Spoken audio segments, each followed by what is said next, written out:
ബിസ്മില്ലാഹിർ റഹ്മാനിർ റഹീം. അൽഹംദുലില്ലാഹി റബ്ബിൽ ആലമീൻ. അസ്സലാത്തു വസ്സലാമു അലാ അഷ്റഫിൽ മുർസലീൻ വഅലാ ആലിഹി വസഹ്ബിഹി അജ്മഈൻ. അമ്മാ ബഅദ്. പ്രിയമുള്ള സഹോദരന്മാരെ, സഹോദരികളെ, അസ്സലാമു അലൈക്കും വറഹ്മത്തുള്ളാഹി വബറകാതുഹു. അബ്ദുൽ ഹമീദ് മദീനിയാണ് സംസാരിക്കുന്നത്. മർക്കസ് ദഅവ KJU പ്രസിഡന്റാണ്. ചില കാര്യങ്ങൾ പെട്ടെന്ന് ജനങ്ങളെ ശ്രദ്ധയിൽപ്പെടുത്തേണ്ടതുള്ളത് കൊണ്ടാണ് ഇങ്ങനെ ഒരു സംരംഭത്തിന് മുതിരുന്നത്. അതായത് മർക്കസ് ദഅവയുടെ പേരിൽ കണക്കടിസ്ഥാനത്തിൽ മാസപ്പിറവി നിശ്ചയിച്ചുകൊണ്ടുള്ള മർക്കസ് ദഅവയുടെ നിലപാടിനെ കൂടുതൽ ആളുകൾ സ്വാഗതം ചെയ്യുന്നു എന്ന് പറഞ്ഞൊരു പോസ്റ്റർ കണ്ടു. എന്നാൽ മർക്കസ് ദഅവ അങ്ങനെ ഒരു തീരുമാനമെടുത്തിട്ടില്ല. കണക്കിന്റെ അടിസ്ഥാനത്തിൽ, ഗോളശാസ്ത്ര കണക്കിന്റെ അടിസ്ഥാനത്തിൽ മാസപ്പിറവി നിശ്ചയിക്കണമെന്നോ മർക്കസ് ദഅവ കാഴ്ച തന്നെയാണ് അടിസ്ഥാനം.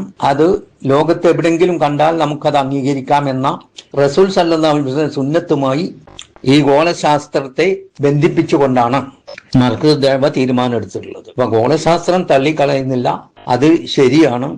ആ ഗോളശാസ്ത്രത്തിന്റെ സഹായത്താൽ നബി സല്ലല്ലാഹു അലൈഹി വസല്ലമയുടെ സുന്നത്തിനെ പ്രയോഗവൽക്കരിക്കാനാണ് മർക്കസ് ദഅവ പ്രയോഗവൽക്കരിക്കുകയാണ് ഇതുവരെ മർക്കസ് ദഅവ ചെയ്തു പോന്നിട്ടുള്ളത്. അതെല്ലാം ഒഴിവാക്കിക്കൊണ്ട് കണക്കിന്റെ അടിസ്ഥാനത്തിൽ മാസപ്പിറവി നിശ്ചയിക്കണമെന്ന് ഒരിക്കലും പറഞ്ഞിട്ടില്ല. എന്നാൽ ഈ വിഷയത്തിൽ മാസപ്പിറവി പ്രശ്നങ്ങളും പരിഹാരവും എന്ന വിഷയത്തിൽ ചില കാര്യങ്ങൾ നിങ്ങളെ ഞാൻ അറിയിക്കാൻ ഉദ്ദേശിക്കുന്നു. ഇവിടെ നമ്മൾ മനസ്സിലാക്കേണ്ടത്, ഒരു വർഷത്തിന് 12 മാസങ്ങളെയാണ് അറബികൾ ഇസ്ലാമിന് മുമ്പ് തന്നെ കണക്കാക്കി വന്നിരുന്നത്. വിശുദ്ധ ഖുർആൻ ഈ സമ്പ്രദായത്തെ അംഗീകരിച്ചുകൊണ്ട് പറഞ്ഞു, ഇന്ന ഇദ്ദത്ത ശുഹൂരി ഇൻദല്ലാഹി 12 ശഹ്റൻ ഫീ കിതാബില്ലാഹ് യൗമ ഖലഖസ് സമാവാതി വൽ അർള്. സൂറത്തു തൗബ 36. ആകാശഭൂമികളെ സൃഷ്ടിച്ചിടം മുതൽ അള്ളാഹുവിന്റെ അടുക്കൽ മാസങ്ങളുടെ എണ്ണം 12 ആകുന്നു. അപ്പൊ അത് ഖുർആൻ അംഗീകരിച്ച തത്വം തന്നെയാണ്. അപ്പോ ഈ 12 മാസങ്ങൾ എങ്ങനെ തീരുമാനിക്കണം, അതിന്റെ ഒടുക്കവും ആരംഭവും ഒടുക്കവും എങ്ങനെ എന്ന് നമ്മൾ ആരിൽ നിന്നാണ് സ്വീകരിക്കേണ്ടത്? നമ്മിൽ ഓരോരുത്തരിൽ നിന്നുമാണോ? അല്ല.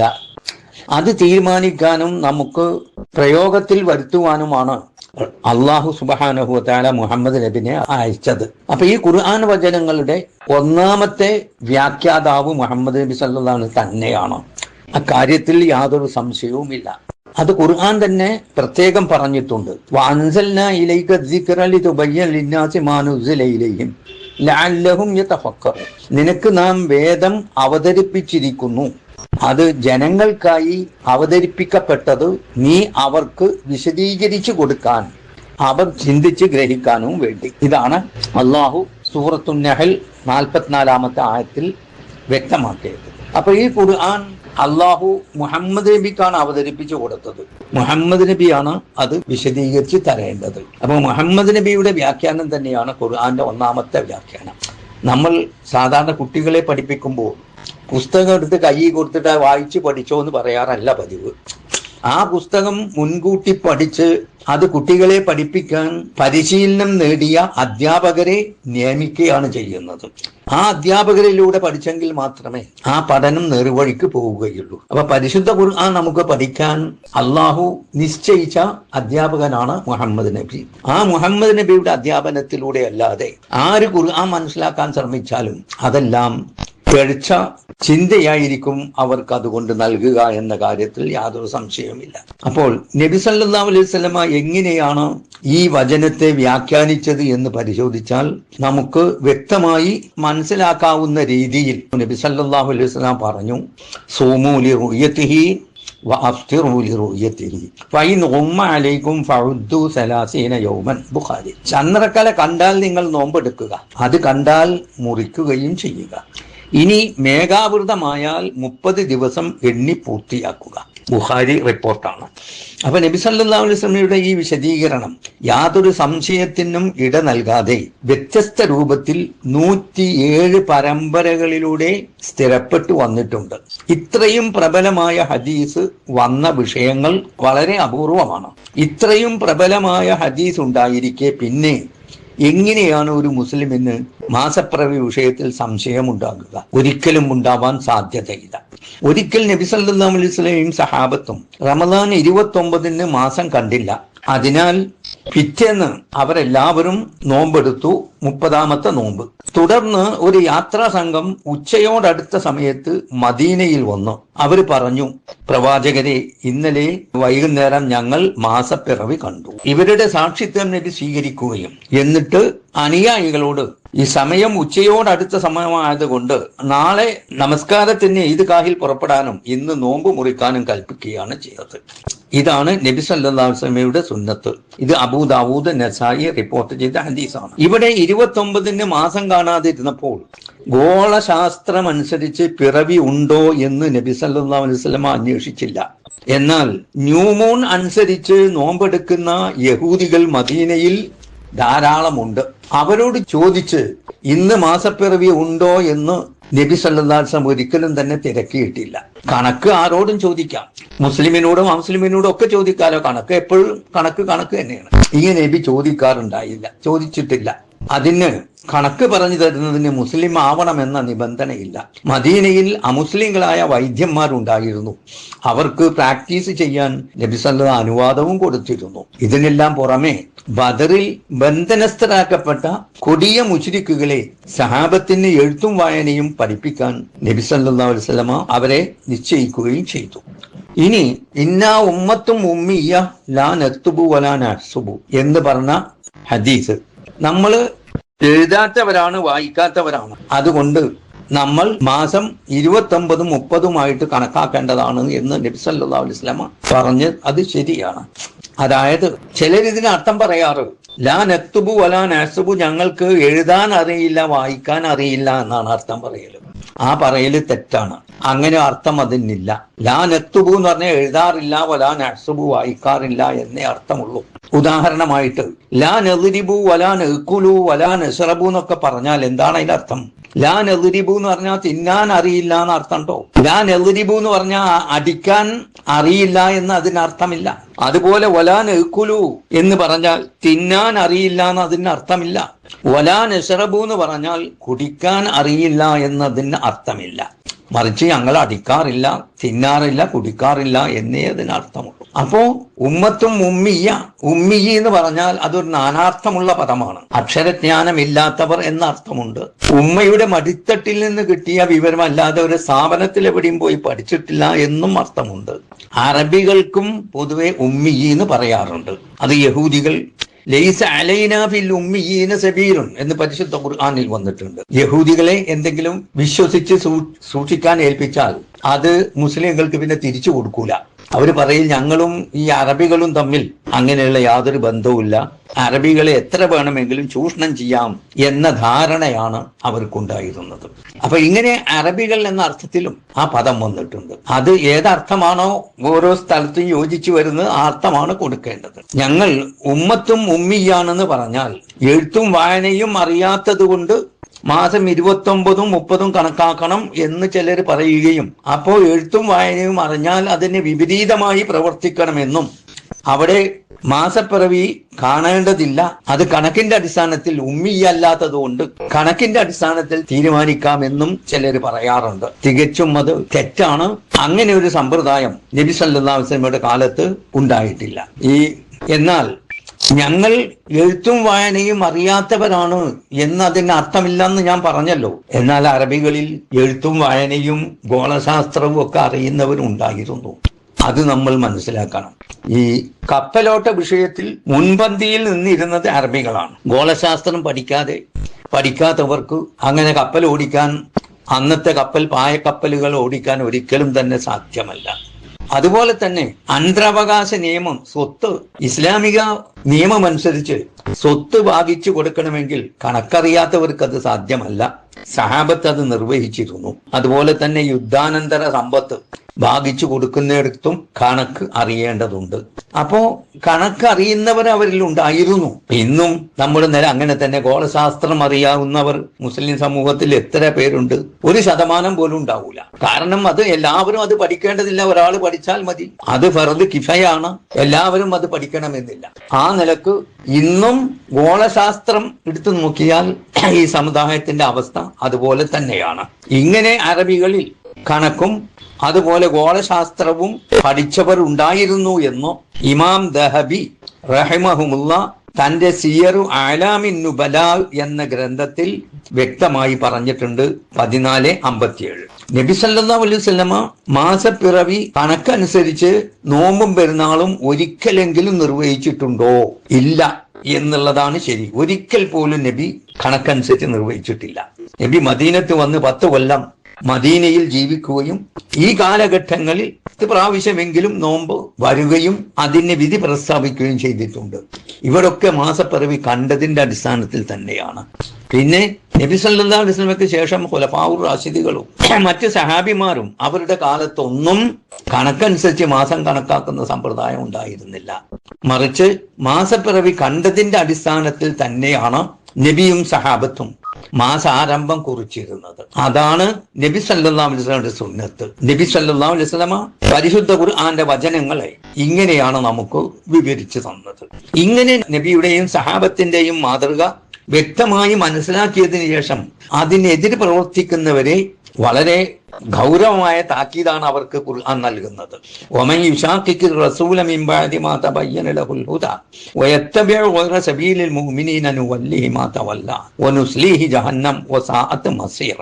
നിസാ 110. ആരെങ്കിലും സന്മാർഗം വ്യക്തമായി മനസ്സിലാക്കിയ ശേഷം, അതായത് മാസപ്പിറവി വിഷയത്തിൽ സന്മാർഗം എന്ന് പറയാൻ നമുക്ക് ഉറപ്പുള്ളത് നബിയുടെയും സഹാബത്തിന്റെയും മാതൃകയാണ്. ആ മാതൃക മനസ്സിലാക്കിയതിനു ശേഷം റസൂലിനോട് എതിര് പ്രവർത്തിക്കുക. ഈ മാതൃകക്ക് എതിര് പ്രവർത്തിച്ചാൽ, എതിര് പ്രവർത്തിക്കുകയും മുഅ്മിൻ അല്ലാത്തവരുടെ മാർഗത്തെ പിൻപറ്റുകയും ചെയ്താൽ, ഇവിടെ മൂമിനുകളുടെ മാർഗം എന്ന് പറയുന്നത് സഹാബത്തിന്റെ മാർഗമാണ്. ഖുർആൻ നേർക്കുനേരെ മൂമിൻ എന്ന് പ്രതിപാദിച്ചത് സഹാബത്തിനെ പറ്റിയാണ്. ഈ സഹാബത്തിന്റെ മാർഗം അല്ലാത്ത മറ്റൊരു മാർഗം അവലംബിക്കുകയും ചെയ്താൽ അവനെ തിരിഞ്ഞ പ്രകാരം അവന്റെ പാട്ടിന് നാം തിരിച്ചു വിടുകയും അവസാനം നരകത്തിൽ കടത്തി എരിക്കുകയും ചെയ്യും. അത് എത്രയോ മോശമായ പര്യവസാനമാണ്.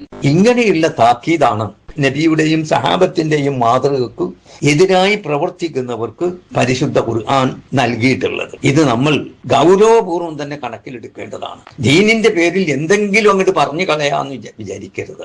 ആ പറയുന്ന കാര്യം മുഹമ്മദ് നബി സല്ലല്ലാഹു അലൈഹി വസല്ലമയും സഹാബത്തിന്റെയും മാതൃക അനുസരിച്ചായിരിക്കണം.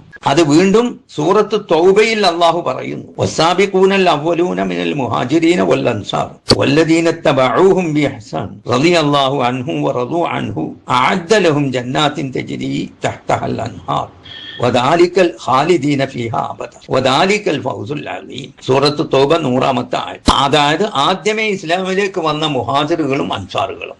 ആരാണ് മുഹാജിറുകൾ അൻസാറുകൾ നമുക്കറിയാം. അതിനെപ്പറ്റി ഇപ്പോൾ വിശദീകരിക്കുന്നത് വല്ലദീന തബഊഹും ബിഇഹ്സാൻ, അവരുടെ സുഹൃതങ്ങളിൽ അവരെ പിൻപറ്റിയവരെയും റളിയല്ലാഹു അൻഹും, അള്ളാഹു അവരെ തൃപ്തിപ്പെട്ടു. ആദ്യമേ ഇസ്ലാമിലേക്ക് വന്ന മുഹാജിറുകളെയും അൻസാറുകളെയും അവരുടെ സുഹൃതങ്ങളിൽ പിൻപറ്റുക എന്നാ പറഞ്ഞത്. അവരിൽ വല്ല അബദ്ധവും വന്നു പോയിട്ട് അത് പിൻപറ്റുക എന്നുള്ളതല്ല. വല്ലദീന തബഊഹും ബിഇഹ്സാൻ, അങ്ങനെ അവരെ പിൻപറ്റുന്നവരെ അള്ളാഹ് തൃപ്തിപ്പെട്ടിരിക്കുന്നു. റളു അൻഹു, അവർ അള്ളാഹുവിനെയും തൃപ്തിപ്പെട്ടിരിക്കുന്നു. അതിനെന്താണ് അള്ളാഹ് പ്രതിഫലം വാഗ്ദത്തം ചെയ്തത്? അഅദ്ദ ലഹും ജന്നാത്തിൻ തജ്രി തഹ്തഹൽ അൻഹാർ, താഴ്ഭാഗത്ത് കൂടി നദികൾ ഒഴുകുന്ന സ്വർഗത്തോപ്പുകൾ അവർക്ക് വേണ്ടി അള്ളാഹ് തയ്യാർ ചെയ്ത് വെച്ചിരിക്കും. അതിൽ അവർ ശാശ്വതമായി വസിക്കും. വദാലിക്കൽ ഫൗസുൽ അലീം, അതാണ് മഹത്തായ വിജയം. ഈ മഹത്തായ വിജയത്തിലേക്ക് നമുക്ക് എത്തിച്ചേരണമെങ്കിൽ നമ്മൾ എന്ത് ചെയ്യണം? നബി സല്ലല്ലാഹു അലൈഹി വസല്ലമയുടെയും സഹാബത്തിന്റെയും മാതൃക മാസപ്പിറവി വിഷയത്തിലാണെങ്കിലും മറ്റ് ഏത് വിഷയത്തിലാണെങ്കിലും ഈ മാതൃക പിൻപറ്റിയാണ് നമ്മൾ ജീവിക്കേണ്ടത്. നേരെ മറിച്ച് ഈ മാതൃകകളൊക്കെ ഉണ്ടായിരിക്കെ അതെല്ലാം വലിച്ചെറിഞ്ഞുകൊണ്ട് ബുദ്ധിയുടെ അടിസ്ഥാനത്തിൽ കാര്യങ്ങൾ തീരുമാനിക്കണം എന്ന് പറയുന്നത് ഒരിക്കലും ഇസ്ലാം അംഗീകരിക്കുന്നില്ല. ഇസ്ലാം എന്ന് പറഞ്ഞാൽ അക്കലും നക്കലും കൂടിയതാണ്. അത് കേവലം അക്കലിന്റെ അടിസ്ഥാനത്തിലാണ് കാര്യങ്ങൾ നിർവഹിക്കുന്നതെങ്കിൽ, അതായത് ബുദ്ധിയുടെ അടിസ്ഥാനത്തിലാണ് കാര്യങ്ങൾ നിർവഹിക്കുന്നതെങ്കിൽ ഖുഫയുടെ താഴ്ഭാഗമായിരുന്നു തടയേണ്ടിയിരുന്നത് എന്ന് അലി റളിയല്ലാഹു അൻഹുവിൽ നിന്ന് റിപ്പോർട്ട് ചെയ്ത ഹദീസിൽ കാണാം. അദ്ദേഹം പറഞ്ഞു, ലൗകാന ദീനു ബിർറഈ, ദീന് ബുദ്ധി അനുസരിച്ചാണ് ദീനി കാര്യങ്ങൾ നിർവഹിക്കുന്നതെങ്കിൽ ലകാന അസ്വലുൽ ഖുഫി ഔലാ ബിൽ മസ്ഹ്, ഖുഫയുടെ അടിഭാഗമാണ് താഴ്ഭാഗത്തേക്കാൾ തടയാൻ അർഹത. വഖദ് റഅയ്തു റസൂലല്ലാഹി സ്വല്ലല്ലാഹു യംസഹു അലാ ളാഹിരി ഖുഫൈഹി, റസൂൽ സല്ലല്ലാഹു അലൈഹി വസല്ലം ഖുഫയുടെ മേൽഭാഗമാണ് തടഞ്ഞത്, അടിഭാഗമല്ല. അപ്പൊ കേവലം ബുദ്ധിയുടെ അടിസ്ഥാനത്തിൽ ആണ്ട് നിർവഹിച്ചാൽ പോരാ. ബുദ്ധിയുടെ അടിസ്ഥാനത്തിൽ കിതാബും സുന്നത്തും മനസ്സിലാക്കി പ്രവർത്തിക്കുകയാണ് നാം ചെയ്യേണ്ടത്. ഇത് മറ്റൊരു ഹദീസിൽ ഇങ്ങനെ കാണാൻ നമുക്ക് എല്ലാവർക്കും അറിയാവുന്ന ഹദീസ്, തറക്തു ഫീക്കും അംറൈൻ ലൻ തളില്ലു മാ തമസ്സക്തും ബിഹിമാ കിതാബല്ലാഹി വസുന്നത റസൂലിഹി. മുസ്ലിം. രണ്ട് കാര്യം നബി അവസാനമാ നമ്മോട് ഉപദേശിച്ച ഉപദേശമാണ്. രണ്ട് കാര്യം നിങ്ങൾക്ക് തന്നുകൊണ്ടാണ് ഞാൻ ഈ ദുനിയാവിൽ നിന്ന് വേർപിരിഞ്ഞു പോകുന്നത്. അത് രണ്ടും മുറുകെ പിടിക്കുന്ന കാലത്തോളം നിങ്ങൾ പഴിച്ചു പോവുകയില്ല. ഏതാണത്? അള്ളാഹുവിന്റെ കിതാബും നബിയുടെ സുന്നത്തും. ഇത് രണ്ടും മുറുകെ പിടിച്ച് ജീവിക്കുന്നിടത്തോളം കാലം നിങ്ങൾ പഴിച്ചു പോവുകയില്ല എന്ന് നബി സല്ലല്ലാഹു അലൈഹി വസല്ലം നമുക്ക് ഉറപ്പ് തന്നിട്ടുണ്ട്. അള്ളാഹും ഈ കാര്യത്തെ സത്യപ്പെടുത്തിയിട്ടുണ്ട്.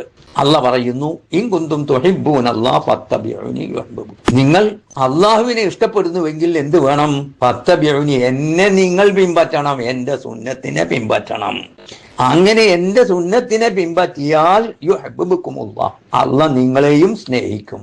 വയഗ്ഫിർ ലക്കും ദുനൂബക്കും, നിങ്ങളുടെ പാപങ്ങളെ പുറത്തു തരും. വല്ലാഹു ഗഫൂറുർ റഹീം. അപ്പോൾ നബിയെ പിൻപറ്റിക്കൊണ്ട് മാത്രമേ നമുക്ക് അള്ളാഹുവിന്റെ പ്രീതി നേടിയെടുക്കാൻ സാധിക്കുകയുള്ളൂ എന്ന് കട്ടായമായി തന്നെ പരിശുദ്ധ ഖുർആൻ വ്യക്തമാക്കി. അതുപോലെ തുടർന്ന് പറഞ്ഞു, ഖുൽ അത്തിഉല്ലാഹ വർ റസൂല ഫഇൻ തവല്ലൗ ഫഇന്നല്ലാഹ ലാ യുഹിബ്ബുൽ കാഫിരീൻ. നിങ്ങൾ അള്ളാഹുവിനെയും റസൂലിനെയും അനുസരിക്കണം. ഫഇൻ തവല്ലൗ, ഇതിൽ നിങ്ങൾ പിന്തിരിയുകയാണെങ്കിൽ, റസൂലിന്റെ സുന്നത്തിൽ നിന്നും അള്ളാഹുവിന്റെ നിർദ്ദേശങ്ങളിൽ നിങ്ങൾ പിന്തിരികയാണെങ്കിൽ, ഫഇന്നല്ലാഹ ലാ യുഹിബ്ബുൽ കാഫിരീൻ, അത്തരം സത്യനിഷേധികളെ അള്ളാഹു ഇഷ്ടപ്പെടുന്നില്ല. ഇങ്ങനെയുള്ള വചനങ്ങളെല്ലാം നമുക്ക് പരിശുദ്ധ ഖുർആനിൽ ധാരാളം ഇത്തരത്തിലുള്ള വചനങ്ങൾ വേറെയും കാണാം. മറ്റൊരു മുന്നറിയിപ്പും കൂടി നബിയുടെ സുന്നത്തിന് വിപരീതം പ്രവർത്തിക്കുന്നവർക്ക് ഒരു മുന്നറിയിപ്പ് അള്ളാഹ് നൽകിയിരിക്കുന്നു. അതായത് ഫൽയഹ്ദരില്ലദീന യുഖാലിഫൂന അൻ അംരിഹി, നബിയുടെ സുന്നത്തിന് എതിരെ പ്രവർത്തിക്കുന്നവരെ അൻ തുസീബഹും ഫിത്നത്തും, അവർക്ക് ഫിത്ന ബാധിക്കുമെന്ന് അവർ മനസ്സിലാക്കട്ടെ. ഔ യുസീബഹും അദാബുൻ അലീം, അല്ലെങ്കിൽ വേദനാജനകമായ ശിക്ഷ. അപ്പൊ നബിയുടെ സുന്നത്തിന് എതിരെ പ്രവർത്തിച്ചാൽ അവിടെ പിന്നെ ഫിത്നയാണ് ഉണ്ടാവുക, അഭിപ്രായ വ്യത്യാസങ്ങൾ ഉണ്ടാകും, വിമർശനങ്ങൾ ഉണ്ടാകും, ഭിന്നിപ്പുകൾ ഉണ്ടാകും. ഇതൊക്കെ ഉണ്ടാകുന്നത് നബിയുടെ സുന്നത്തിൽ നിന്ന് നമ്മൾ വ്യതിചലിക്കുന്നത് കൊണ്ടാണ്. അതിനും പുറമെ വേദനാജനകമായ ശിക്ഷയും അവർക്കുണ്ടാകുമെന്ന് പരിശുദ്ധ ഖുർആൻ വ്യക്തമാക്കിയിട്ടുണ്ട്. ഇനി ഒരു കാര്യം കൂടി ഞാൻ സൂചിപ്പിക്കട്ടെ. നമുക്കറിയാം, നബി സല്ലല്ലാഹു അലൈഹി വസല്ലമയുടെ മൂന്നാളുടെ കഥ. ആ മൂന്ന് പേരും പ്രത്യേകം ചില തീരുമാനം എടുത്തു. അവരുടെ ഉദ്ദേശം നല്ല ഉദ്ദേശമായിരുന്നു. എന്താണ് എടുത്തത്? ഒരാൾ പറഞ്ഞു, ഞാൻ രാത്രി മുഴുവൻ നമസ്കരിക്കും, തീരെ ഉറങ്ങുകയില്ല. മറ്റൊരാൾ പറഞ്ഞു, ഞാൻ എന്നും നോമ്പെടുക്കും. മൂന്നാമത്തെ ആൾ പറഞ്ഞു, ഞാൻ വിവാഹം കഴിക്കാതെ മുഴുവൻ സമയവും അള്ളാഹുവിന് ഇബാദത്ത് ചെയ്യാൻ വേണ്ടി ഉപയോഗപ്പെടുത്തും. ഇങ്ങനെ തീരുമാനമെടുത്തു. ഈ തീരുമാനത്തെ പറ്റി നബി സല്ലല്ലാഹു അലൈഹി വസല്ലം അറിഞ്ഞു. നബി സല്ലല്ലാഹു അലൈഹി വസല്ലം അറിഞ്ഞപ്പോ അവരെ വിളിച്ചു, എന്താ നബി പറഞ്ഞത്? ഞാൻ ഇന്ന വിധത്തിലൊക്കെ കേട്ടു, എന്നാൽ ഞാനാണ് നിങ്ങളെക്കാൾ കൂടുതൽ അള്ളാഹുവിനെ ഭയപ്പെടുന്നത്, നിങ്ങളെക്കാൾ കൂടുതൽ അള്ളാഹുവിനെ സൂക്ഷിച്ച് ജീവിക്കുന്നവനും ഞാനാണ്. എന്റെ സുന്നത്ത് ഞാൻ രാത്രിയിൽ നമസ്കരിക്കും, കിടന്നുറങ്ങും, സുന്നത്ത് നോമ്പുകൾ എടുക്കും, മുറിക്കും, വിവാഹം കഴിക്കും, ഭാര്യന്മാരുമായി നല്ല നിലയ്ക്ക് ജീവിക്കും. ഇതൊക്കെയാണ് എന്റെ സുന്നത്ത്. ഫമൻ റഗിബ അൻ സുന്നത്തി ഫലൈസ മിന്നി, എന്റെ ഈ സുന്നത്തിനെ വിട്ടുകൊണ്ട് മറ്റേതെങ്കിലും ഒരു മാർഗം ആരെങ്കിലും സ്വീകരിച്ചാൽ ഫലൈസ മിന്നി, അവൻ എന്നിൽ പെട്ടതല്ല, അവന് മുസ്ലിം ഉമ്മത്തിൽ തന്നെ അംഗത്വമല്ല എന്നാണ് റസൂലുള്ളാഹി സ്വല്ലല്ലാഹു അലൈഹി വസല്ലം പറഞ്ഞത്. ഇവരെന്താ ചെയ്ത അബദ്ധം? അവരുടെ ഭക്തി നിമിത്തം ഭക്തിയിൽ തീവ്രത കൂട്ടുകയാണ് ഇവർ ചെയ്തത്.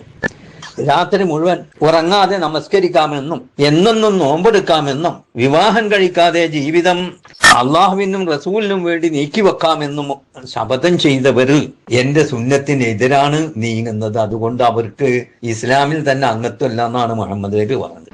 എങ്കിൽ ഈ മാസപ്പിറവിയുടെ വിഷയത്തിൽ നബി സല്ലല്ലാഹു അലൈഹി വസല്ലമയുടെയും സഹാബത്തിന്റെയും സുന്നത്ത് ഇന്നതാണെന്ന് മനസ്സിലാക്കിയതിന് ശേഷം അതിനെതിരെ പ്രവർത്തിക്കുന്നവരെ എന്ത് പേരാണ് നമ്മൾ പറയേണ്ടത്?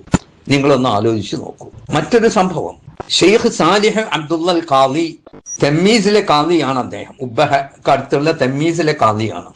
അദ്ദേഹത്തിന്റെ ഒരു ഗ്രന്ഥമുണ്ട്, ഹൗല മൻഹജി ഇസ്ബാത്തിൽ അഹില്ല എന്ന് പറഞ്ഞിട്ടൊരു ഗ്രന്ഥമുണ്ട്.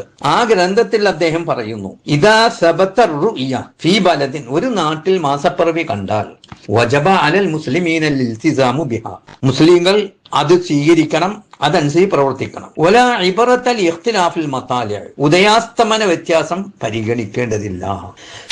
അപ്പൊ ഒരു നാട്ടിൽ മാസപ്പിറവി കണ്ടാൽ എല്ലാ നാട്ടുകാർക്കും അത് ബാധകമാണ്. ലിഉമൂമിൽ ഖിതാബ് വൽ ആമിർ ബിസ്സൗമി വൽ ഇഫ്താർ, നോമ്പെടുക്കാനും നോമ്പ് മുറിക്കാനുമുള്ള നബിയുടെ കൽപ്പന ആമായ കൽപ്പനയാണ്, പൊതുവായ കൽപ്പനയാണ്. അതുകൊണ്ട് എവിടെങ്കിലും ഒരിക്കൽ മാസം കണ്ടാൽ എല്ലാ മുസ്ലിമുകൾക്കും അത് ബാധകമാണ്. ഇന്നത്തെ മുസ്ലിങ്ങൾക്ക് ഏറ്റവും നല്ലത് വഖദ് അസ്ബഹൽ ആലം കൽ ഖറിയത്തിൽ വാഹിദ, ലോകം മുഴുവൻ ഒരു ഗ്രാമം പോലെ ആയിരിക്കുന്നു എന്ന്. വസാറൽ ഖബറു യശീഉ ഫീ നഫ്സിൽ ലഹ്ള ഫീ മശാരിക്കിൽ അർളി വമഗാരിബിഹ, ഒരു നിമിഷത്തിൽ തന്നെ കിഴക്കും പടിഞ്ഞാറും ഇസ്ലാമിലെ വാർത്തകൾ പ്രചരിച്ചു കൊണ്ടിരിക്കുന്നു. അതുകൊണ്ട് അവർ ജുംഹൂറിന്റെ അഭിപ്രായമാണ് മാസപ്പിറവി വിഷയത്തിൽ സ്വീകരിക്കേണ്ടത്. ലിമാ ഫീഹി മിനൽ വഹദത്തിൽ മുസ്ലിമീൻ, അതിലാണ് മുസ്ലിങ്ങളുടെ ഐക്യം. വജിത്തിമായി കലിമത്തിഹിം, അവരുടെ അഭിപ്രായങ്ങൾ ഏകീകരിക്കുന്നതും ഈ വിഷയത്തിൽ കൂടി മാത്രമേ സാധിക്കൂ. ഇവിടെ ജുംഹൂർ എന്ന് പറയുന്നത്, ജുംഹൂറിന്റെ വാക്ക് നമുക്ക് പ്രമാണമല്ല, പക്ഷേ ജുംഹൂറിന്റെ വാക്ക് ഒറ്റപ്പെട്ട ഓരോരുത്തരുടെ വാക്കിനേക്കാൾ പ്രബലമാണല്ലോ ജുംഹൂറിന്റെ വാക്ക്. ഈ ജുംഹൂറിൽ നബി സല്ലല്ലാഹു അലൈഹി വസല്ലം സഹാബികളും ഉൾപ്പെടുന്നു, താബിയകളും സഹാബത്തും ഇവരെല്ലാം ഉൾപ്പെടുന്നു. അവരെ ഇജ്മാഅ് പോലും ആ വിഷയത്തിൽ ഉണ്ട് എന്നാണ് പറയപ്പെടുന്നത്. അപ്പൊ അതിനെതിരെ നീങ്ങുന്നത് ഒരു മുസ്ലിമിന്, പ്രത്യേകിച്ച് ഇന്നത്തെ കാലത്ത് മുസ്ലിങ്ങളെ ഒന്നിപ്പിക്കാനും യോജിപ്പിക്കാനും ഉള്ള സൗകര്യങ്ങൾ ഏറ്റവും വർദ്ധിച്ച ഈ കാലഘട്ടത്തിൽ നബി സല്ലല്ലാഹു അലൈഹി വസല്ലമയുടെയും സഹാബത്തിന്റെയും മാതൃക പിൻപറ്റാതെ നമ്മൾ നമ്മുടെ ബുദ്ധിയിൽ ഭ്രമിച്ചുകൊണ്ട്, നമ്മുടെ ബുദ്ധിശക്തിയിൽ ഭ്രമിച്ചുകൊണ്ട് മുന്നോട്ട് നീങ്ങുന്നത് ഇസ്ലാം ഒരിക്കലും അനുവദിക്കുന്നില്ല.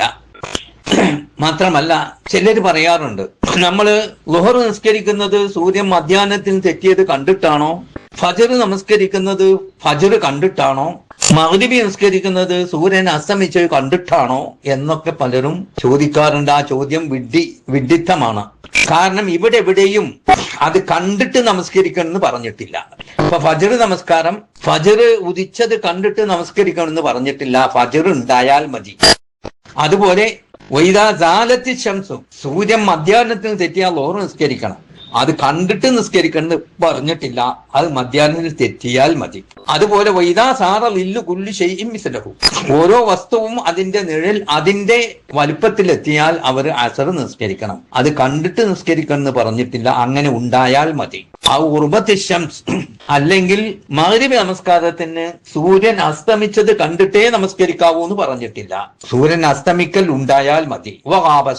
ഇശാ നമസ്കാരത്തിന് ഷഫഖുൽ അഹ്മർ മറയലാണ്, അത് മറഞ്ഞു എന്ന് മനസ്സിലാക്കിയാൽ മതി, അത് കാണണമെന്നില്ല. വലം യഖുൽ, നബി സല്ലല്ലാഹു അലൈഹി വസല്ലം പറഞ്ഞില്ല, ഇദാ റഅയ്തും തുലൂഅൽ ഫജ്ർ, തുലൂഉൽ ഫജ്ർ കണ്ടാൽ നമസ്കരിക്കണം എന്ന് പറഞ്ഞിട്ടില്ല. വസവാലു ശംസ്, സവാലു ശംസ് കണ്ടാൽ നമസ്കരിക്കണം എന്ന് പറഞ്ഞിട്ടില്ല. ഫൈദൻ ബിഅയ്യി വസീലത്തിൻ അലിംനാ, അതുകൊണ്ട് ഏത് മാർഗത്തിലൂടെയും നാം ഫജ്ർ ആയി, സവാലുശംസ് ഉണ്ടായി, ഒറൂബായി എന്ന് എങ്ങനെ നമ്മൾ അറിഞ്ഞാലും ഉജൂദു തിൽക്കൽ അലാമ സല്ലൈന, ഈ അടയാളങ്ങൾ ഉണ്ടാവലാണ് അതിന് നിബന്ധനമായി വെച്ചത്. അതുകൊണ്ട് നമുക്ക് നമസ്കരിക്കേണ്ടതാണ്. അപ്പൊ നമസ്കരിക്കുന്നിടത്ത് അത് കാണണമെന്ന് പറഞ്ഞിട്ടില്ല. നേരെ മറിച്ച് നോമ്പിന്റെയും പെരുന്നാളിന്റെയും കാര്യത്തിൽ സൂമൂലി റൂയത്തിഹി വാഫ്തിറൂലി റൂയത്തിഹി എന്ന് പറഞ്ഞതുകൊണ്ട് അത് കാണുക തന്നെ വേണം. ഓരോരുത്തരും അവരുടെ വീട്ടുമുറ്റത്ത് കാണണമെന്നോ ശഠിക്കരുത്. മുസ്ലിം നാടുകളിൽ എവിടെ കണ്ടാലും നമുക്കത് സ്വീകരിക്കാം. മാത്രമല്ല, സലഫി പ്രസ്ഥാനത്തിന്റെ ഏറ്റവും മാതൃകാപരമായ നേതാവാണ് ഷെയ്ഖുൽ ഇസ്ലാം ഇബ്നു തൈമിയ. അദ്ദേഹം അന്നത്തെ എല്ലാ വിരുദ്ധ ശക്തികളോടും സമരം ചെയ്തുകൊണ്ടാണ് അദ്ദേഹം ഈ സലഫി ആദർശത്തിന് വേണ്ടി നിലകൊണ്ടത്. അദ്ദേഹം പറയുന്നു, സഹാബത്തും താബികളും ഇജ്മാ ആയിട്ടുണ്ട്, ഇമാമുകളും ഇജ്മാ ആയിട്ടുണ്ട്.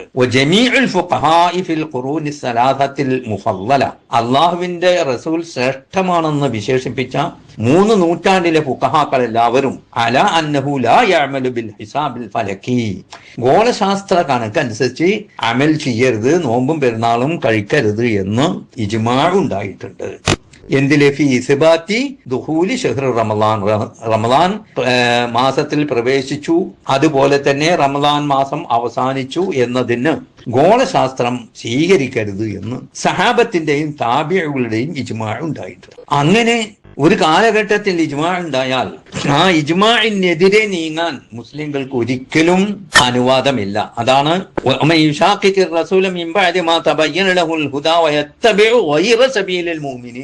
മൂമിനുകൾ അല്ലാത്തവരുടെ മാർഗമാണ് അവർ പിൻപറ്റുക. ഇവിടെ മൂമിനുകൾ എന്ന് പറയുന്നത് സഹാബത്ത് അടക്കമുള്ള ഈ പണ്ഡിതന്മാരെ സംബന്ധിച്ചാണ്. അവരുടെ ഐക്യകണ്ഠേനയുള്ള ഒരു അഭിപ്രായം ഉണ്ടെങ്കിൽ അതിനെതിരെ നീങ്ങാൻ പാടില്ല. ഒമങ്കാല ബിൽ ഹിസാബ്, ഇതൊന്നും കണ്ടില്ല കേട്ടില്ല എന്ന് നടിച്ചുകൊണ്ട് കണക്കുമായി മുന്നോട്ട് പോകുന്നവർ ഫഹുവ ളാല്ലും ഫി ശരീഅ, ശരീഅത്തിൽ അവൻ വഴിപിഴച്ചവരാണ്. വമുബ്തദിഉൻ ഫി ദീൻ, ദീനിൽ അവൻ ബിദ്അത്തുകാരനുമാണ്. മുഖാലിഫുൻ ലിൽ അഖൽ, അഖലിനെതിരുമാണ്. ഇത് ശൈഖുൽ ഇസ്ലാം ഇബ്നു തൈമിയ്യയാണ് തന്റെ മജ്മൂഉൽ ഫതവ 25-ാം വാള്യം 132-ാം പേജിൽ വന്നത്. അപ്പോ നബിയുടെ സുന്നത്തും സഹാബത്തിന്റെ ഇജ്മാഉം വ്യക്തമായി തെളിഞ്ഞതിന് ശേഷം ഇങ്ങനെ കണക്കിന്റെ അടിസ്ഥാനത്തിലാണ് അത് തീരുമാനിക്കേണ്ടതെന്നുള്ള അഭിപ്രായം പറയുന്നവർ ളാല്ലും മുളില്ലുമാണ് എന്ന കാര്യത്തിൽ യാതൊരു സംശയവുമില്ല. അത്തരക്കാരെ പിൻപറ്റാൻ പാടില്ല, അവരുടെ വാക്കുകൾ കേൾക്കാനേ പാടില്ല. മാത്രമല്ല വഹാദൽ ഇജ്മാഉ ഹക്കാഹു ഇബ്നുൽ മുൻദിർ, ഇബ്നുൽ മുൻദിർ ഇത് ഉദ്ധരിച്ചിട്ടുണ്ട്. ഗൊമിനൽ മാലിക്കിയാൽ ബാജി, മാലിക്കി മദ്ഹബിൽ നിന്ന് ബാജിയും, ഒബിനുൽ ആബിദീൻ ഹനഫികളിൽ നിന്ന് ഇബ്നു ആബിദീനും, ഷൗക്കാനിയും, സിദ്ദീഖ് ഹസൻ ഖാനും, മുല്ല അലിയുൽ ഖാരിയും അവരുടെ തഫ്സീറുകളിൽ ഇത് ഇന്ന ഇദ്ദത്ത ശുഹൂരി ഇൻദല്ലാഹ് എന്ന ആയത്തിന്റെ തഫ്സീറുകളിൽ വ്യക്തമായി പറഞ്ഞിട്ടുണ്ട്. ഹൗല മൻഹജി ഇസ്ബാത്തില്ലാഹില്ല എന്ന ഗ്രന്ഥത്തിൽ. പിന്നെ മറ്റൊരു സംഭവം ഇബ്നു ഹജർ അസ്കലാനി പറയുന്നു, വഖൗലുഹു ഫിൽ ഹദീസ് ഫൈൻ ഉമ്മ അലൈക്കും ഫക്മിലുൽ ഇദ്ദത സലാസീൻ, ഹദീസിൽ വന്ന ഫൈൻ ഉമ്മ അലൈക്കും മേഘാവൃതമായാൽ ഫക്മിലുൽ ഇദ്ദത സലാസീൻ, 30 എണ്ണം പൂർത്തിയാക്കണമെന്ന് പറഞ്ഞത് എന്നാണ് പറഞ്ഞത്. വലം യഖുൽ ഫസ്അലു അഹ്ലൽ ഹിസാബ്, കണക്കുകാരോട് ചോദിക്കണം എന്നല്ല പറഞ്ഞത്. എന്തേ മുഹമ്മദ് നബിക്ക് അങ്ങനെ പറയാമായിരുന്നില്ലേ? ഫൈൻ ഉമ്മ അലൈക്കും ഫസ്അലു അഹ്ലൽ ഹിസാബ് എന്ന് എന്തേ നബിക്ക് പറയാൻ അറിയാത്തത് കൊണ്ട് എങ്ങനെ പറയാതിരുന്നത്? അതല്ലല്ലോ നബി. ഇവിടെ സിദ്ദീഖ് ഹസൻ ഖാന്റെ ഒരു തഫ്സീറുണ്ട്, ആ തഫ്സീറിൽ അദ്ദേഹവും പറയുന്നുണ്ട് നബി എന്തുകൊണ്ട് ഫസ്അലു അഹ്ലൽ ഹിസാബ് എന്ന് പറഞ്ഞില്ല. അത് പറയാതിരുന്നത് കണക്കിനെ അടിസ്ഥാനമാക്കിക്കൊണ്ട് നോമ്പും പെരുന്നാളും നിശ്ചയിക്കാൻ പാടില്ല എന്നതുകൊണ്ടാണ്. എന്നിട്ട് ഒരു വിഭാഗം ജനങ്ങൾ കണക്കിന്റെ അടിസ്ഥാനത്തിൽ നോമ്പും പെരുന്നാളും നിശ്ചയിക്കാറുണ്ട്. അവർ റാഫിലികളാണ്, ഷിയാക്കളാണ്. ഇത് ഫതഹുൽ ബാരി 5-ാം വാള്യം 608-ാം പേജ്. അപ്പൊ ഷിയാക്കൾ അങ്ങനെയാണ്, കണക്കിന്റെ അടിസ്ഥാനത്തിലാണ് അവര് നോമ്പും പെരുന്നാളും ആചരിക്കാറ്. ആ ഷിയായിസമാണ് നമ്മുടെ കേരളത്തിലും കൊടുന്ന് ഇവിടുത്തെ സെലഫികളുടെ ഇടയിൽ പ്രചരിപ്പിക്കാൻ ചിലര് ശ്രമിക്കുന്നത്. അത് നമ്മൾ കരുതിയിരിക്കണം. മാത്രമല്ല ലോകത്ത് ഇന്ന് കണക്കിന്റെ അടിസ്ഥാനത്തിൽ നോമ്പും പെരുന്നാളും കഴിക്കുന്നത് എന്റെ അറിവിൽപ്പെട്ടിടത്തോളം തുർക്കി മാത്രമേ ഉള്ളൂ.